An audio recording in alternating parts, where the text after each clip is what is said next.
Okay, if you have to replace this, I want to teach you how to do it step by step.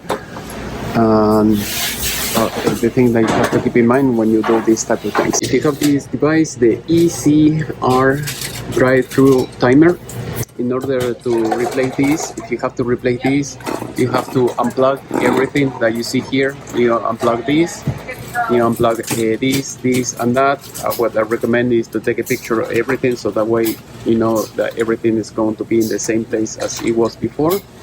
And before unplugging everything, as usual, you have to unplug the power. You will have to replace this usually, so you just unplug it and it will go off. And that is what you're going to see. All the lights are going to be off before you start unplugging everything. So you're going to receive this multimeter.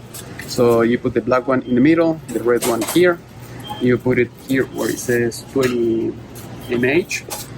And then you're going to do the reading. You have to unplug this, and the only cable that you have to read is the thing is number 7 and number 8, and you should get a reading here of 0.16. So once you get that, you should be okay. And after that, you have to call the company so that the way they can check and make sure that screen is working properly as it was before.